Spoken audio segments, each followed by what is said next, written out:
Fonitec Headsets. Apoie a TV Call Center. www.fonitec.com.br. Olá, internautas. Iniciamos mais um programa TV Call Center. Todas as semanas nós trazemos aí o melhor em novidades aí do setor de teleatendimento. E hoje nós temos aí um convidado muito especial, né? Nós vamos bater um papo formidável, porque esse é um grande especialista. Davi Macedo, muito obrigado pela tua presença aqui no Eu que agradeço pelo convite, muito obrigado. Davi, os internautas conhecerem um pouquinho melhor, fala um pouquinho de você, de onde você veio, por que você escolheu a profissão de direito, fique à vontade. Se eu não falasse a minha origem, dificilmente alguém descobriria. Eu sou da Bahia, morava numa área indígena. O sotaque não parece que eu sou do Nordeste, mas enfim, sou de lá, tenho como comprovar isso documentalmente. Morava numa área indígena em 1998, depois de 6 meses de conflitos, né, a gente realmente foi vencido e tivemos que sair de lá. Sou de uma família com mais de 20 irmãos, na época éramos em 19, e a maioria já estava aqui em São Paulo. Então, quando fomos expulsos lá dessa terra, dessa zona rural, assim, com poucas casas, eu saí de lá direto para São Paulo. Então foi muito estranho quando cheguei aqui em São Paulo. Mas ainda bem que estava com a família já aqui, fui bem acolhido e, enfim, não foi difícil me adaptar, e até porque, para mim, a adaptação aqui em São Paulo não era uma opção. Eu não tinha alternativa de voltar para a minha terra natal. Chegando aqui em São Paulo, ainda com... Não vou falar a idade, porque já disse quando que eu vim, então não vou falar... para não falar minha idade. Comecei a trabalhar no comércio, vim a estudar já com idade avançada, trabalhando no comércio, tendo contato com o direito do trabalho na vida prática. Quando comecei a estudar, fiz o supletivo, na época, hoje chamado EJA, decidi fazer uma faculdade, e a primeira faculdade que eu pensei foi do direito, e hoje, a cada dia, eu tenho essa confirmação que foi a melhor escolha que eu fiz, e atuar no ramo do direito, né? E, basicamente, isso que tenho a dizer. Tá ótimo. Ô Davi, o Brasil está assim, falando muito sobre a reforma trabalhista, tá? Na sua opinião, a reforma trabalhista trouxe alguma inovação à modalidade de trabalho conhecido como home office? Na verdade, a reforma trabalhista, ela regulamentou um regime de trabalho que já vinha sendo praticado há tempo, né? O que acontece é que, antes da reforma, a lei não tratava de modo específico sobre essa modalidade de trabalho, né? Então, ela inovou no sentido do ponto de vista regulamentar. Okay. Né? O que fez a reforma trabalhista? Ela inseriu um capítulo na CLT para disciplinando o home office, né?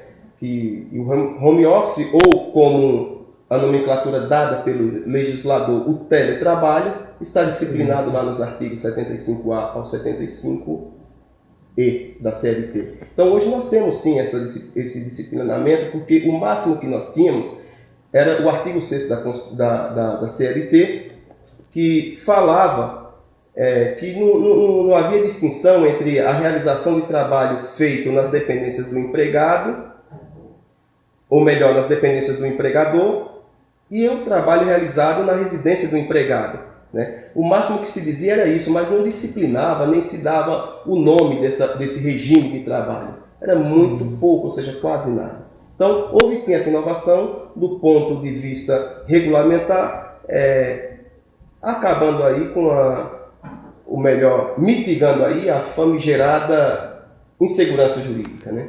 Perfeito. E com a tecnologia, isso proporcionou, então, melhor controle, né, de quem faz o teletrabalho. Sim, a partir da tecnologia foi que começou a se desenvolver essa modalidade de trabalho, controle, esse mecanismo de controle também, e a legislação civil, o nosso legislativo, se viu constrangido a regulamentar essas situações que já eram praticadas, né? Foi com o advento da tecnologia mesmo, com o avanço tecnológico, que ensejou o surgimento dessa reforma nesse aspecto, né? Tá. E o comparecimento semanal às dependências da empresa descaracteriza o regime de teletrabalho? É importante a gente mencionar, e até para responder isso, a gente vai numa questão até conceitual, né? O que é home office ou teletrabalho, né? O conceito legal de teletrabalho é a prestação de serviço preponderantemente fora das dependências do empregador, com a utilização de tecnologia da informação e comunicação, né, que por sua natureza não constituam um trabalho externo. Isso é teletrabalho. Então, note que no próprio conceito, a definição do legislador é que o teletrabalho é a prestação de serviço, ou home office, é a prestação de serviço preponderantemente. Ou seja, preponderantemente é diferente de exclusivamente, ou seja, não exige que seja prestado exclusivamente, de modo que pode sim o comparecimento não descaracteriza, seja ele semanal, inclusive diário, ou mais vezes, porque ele não impõe limitação ao comparecimento, sendo que o parágrafo 1º do artigo 75b ainda vai dizer para nós que o comparecimento do empregado, as dependências do empregador para a realização de atividades específicas não descaracteriza. Nós vemos isso de modo expresso, né? Perfeito. E como pode ou deve ser celebrado o contrato de trabalho no regime de teletrabalho? Essa também é uma questão muito importante, porque se já vinha sendo praticado essa modalidade de prestação de serviço, a partir desse disciplinamento, eu acredito que vai ampliar muito mais as oportunidades desse teletrabalho, né? E uma questão que a gente precisa estar atento é a celebração do contrato. Via de regra, o contrato individual de trabalho dispensa qualquer formalidade. Pode ser tácito, expresso, verbal ou escrito. Só que essa regra não se aplica ao contrato de teletrabalho. Por quê? Porque o teletrabalho trata-se de um contrato especial. Ele exige normas específicas. No momento da celebração, você tem que atender essas normas. Por exemplo, só se admite o contrato de teletrabalho por escrito. E não é só isso, tem outras questões que precisam constar lá. As atividades que serão realizadas pelo empregado precisam constar nesse contrato, né? Entre outras coisas. O importante é quem vai celebrar esse contrato saber que tem exigências específicas para a celebração desse contrato. Tá. E as atividades para celebrar, então, esse contrato de teletrabalho? Vai depender do ramo de atividade e da necessidade. É uma questão de pactuar, dizer o que será feito efetivamente. É uma questão até de ver a necessidade que o empregador tem, vai contratar alguém. Eu preciso de você para fazer isso aqui. Você pode fazer a partir da sua casa, mas eu vou descrever no contrato quais serão essas atividades. Essa questão, eu preciso descrever no contrato o que ele efetivamente vai dizer. Tá bom.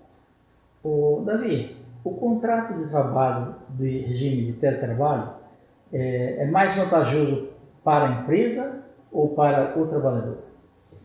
Isso também é outra questão muito importante. O regime de teletrabalho ele oferece vantagens para ambos os lados. Se por um lado o empregador irá economizar na medida que, entre outros fatores que poderão reduzir os seus custos, ele dependerá de um espaço físico menor para a realização de suas atividades. Sim. O empregado também não terá que suportar o estresse diário no deslocamento de casa para o trabalho, de trabalho para casa, num trânsito caótico como esse de São Paulo, por exemplo. Dias de chuva. Dias de chuva. Além do empregado também poder realizar suas atividades no seu tempo, executando-as no período do dia que lhe for mais conveniente. Então ele pode fazer no período da manhã, tarde, noite, madrugada, enfim. Ele que vai decidir o horário que vai fazer, né? A depender do trabalho que ele precisa fazer, ele tem isso, ele pode escolher o melhor horário para fazer suas atividades. Então isso é uma vantagem para o empregado também e para o empregador, a redução de custos, né? Perfeito. E como é que fica a questão da jornada de trabalho? A questão da jornada de trabalho é uma questão muito interessante e tem os horários, né, envolvidos. E comporta uma certa controvérsia. Primeiro porque a reforma trabalhista, ela incluiu o inciso 3º no artigo 62 da CLT, excluindo do controle de jornada esses empregados em regime de teletrabalho. O que significa isso? Significa então que aos empregados no regime de teletrabalho não se aplica a jornada de trabalho de 8 horas diárias e 44 horas semanais e que, portanto, esses limites podem ser extrapolados sem nenhuma consequência? Não, não é isso. O que a gente precisa ter em mente nesse momento é que a jornada de trabalho de 8 horas diárias e 44 horas semanais decorre da Constituição, da própria Constituição. Então, sendo verificado na prática que o empregador tem efetivo controle da jornada de trabalho e que essa jornada extrapola os limites constitucionais, é razoável esperar que haja condenação ao pagamento de horas extras, né? Muito embora a lei preveja que essa categoria de trabalhadores estão excluídos do controle de jornada.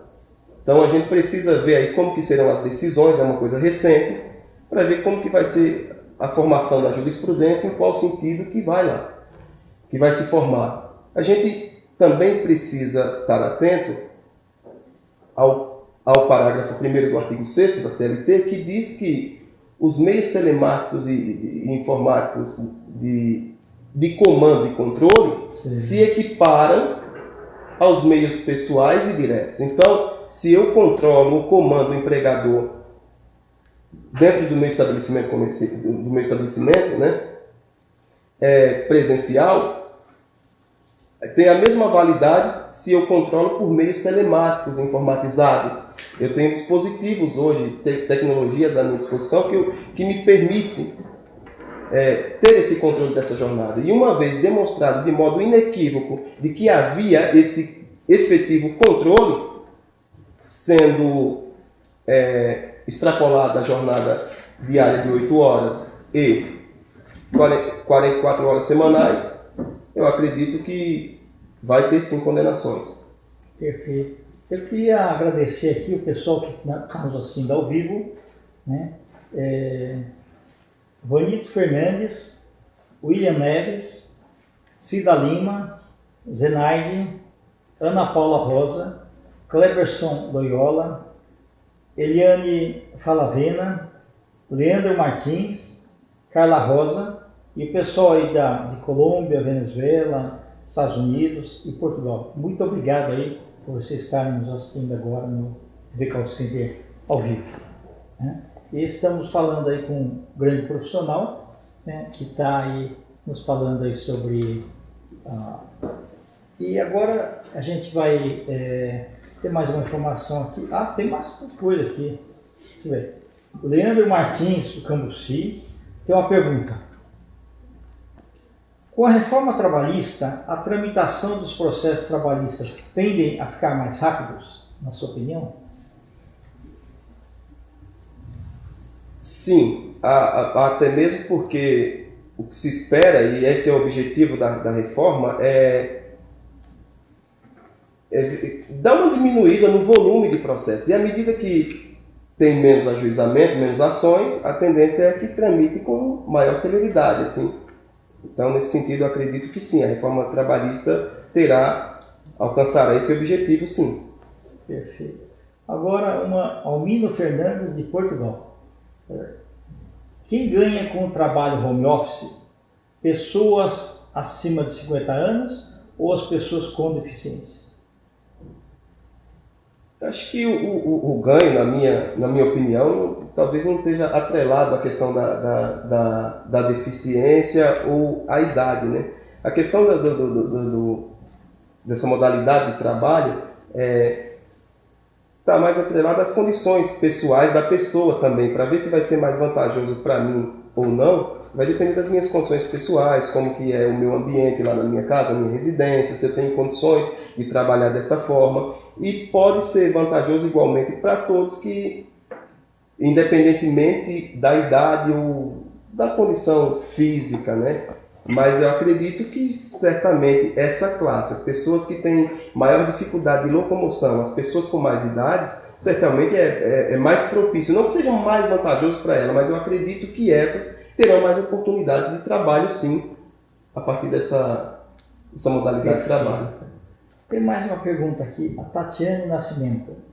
Quais as seguranças jurídicas passa a ter esse trabalhador?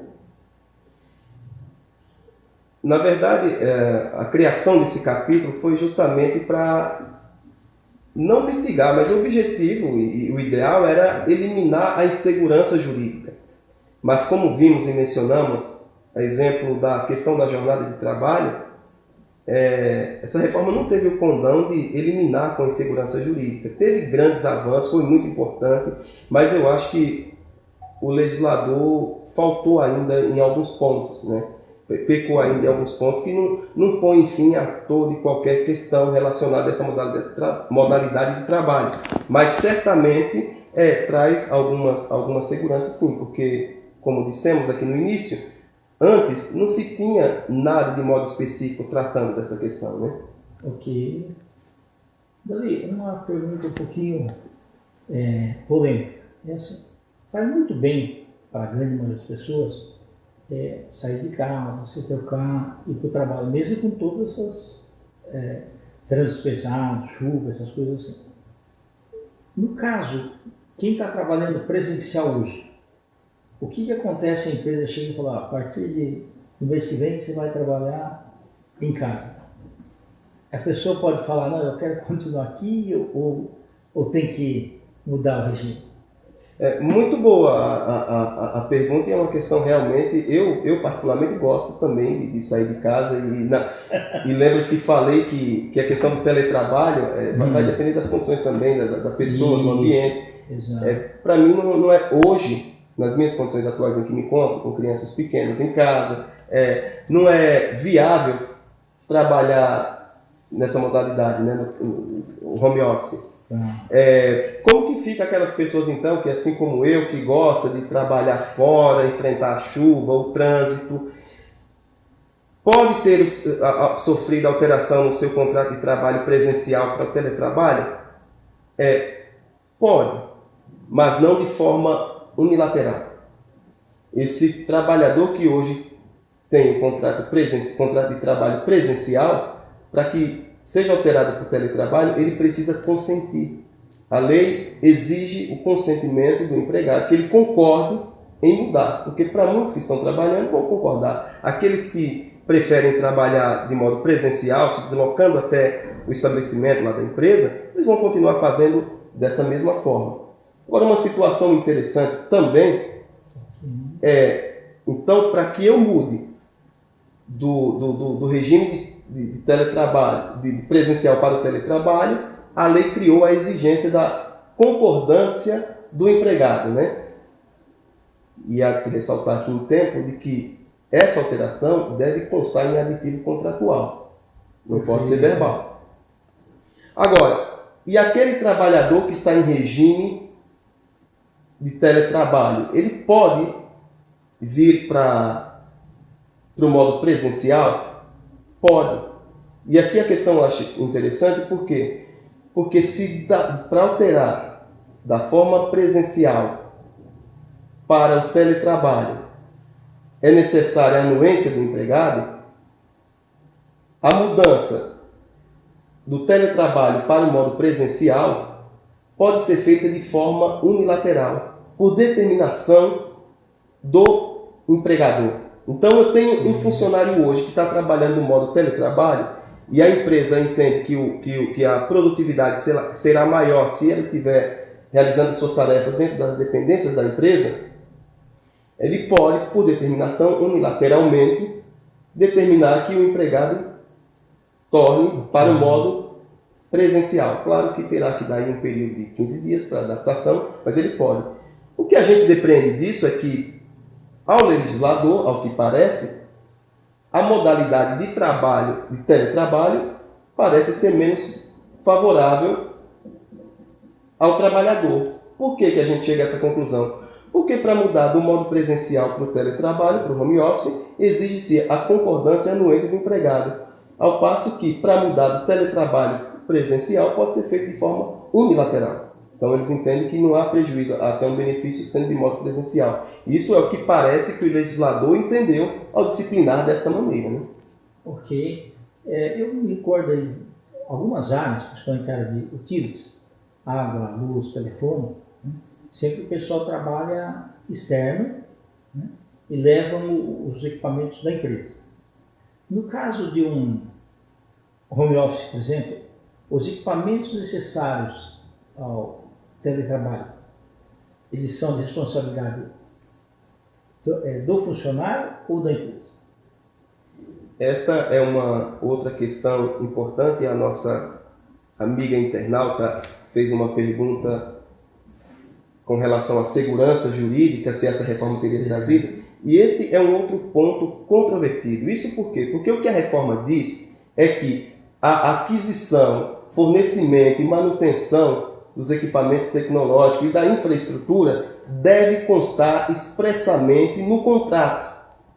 Então, a partir dessa redação, o que a gente imagina é que há uma ampla liberdade de negociação, que eu posso negociar. Primeiro, o que está pacificado é a necessidade de constar no contrato. Nós falamos há pouco, quando tratamos da questão da forma de celebração, que esse contrato exige algumas formalidades. Entre elas, é constar de quem será a responsabilidade pela aquisição, pelo fornecimento, a manutenção desses equipamentos tecnológicos e a infraestrutura necessária ao desenvolvimento das atividades. Mas a pergunta que a gente tem que fazer é: será que eu tenho ampla liberdade e posso atribuir isso ao empregado? Então, desde que conste no empregado, eu posso obrigá-lo a arcar com essas despesas? Eu acho que a reforma trabalhista não solucionou essa questão.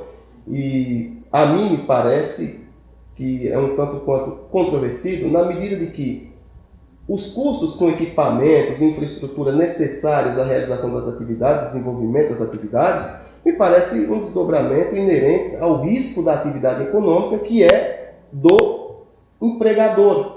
Então, eu transferir esse risco da atividade econômica para o empregado, eu posso ter problema.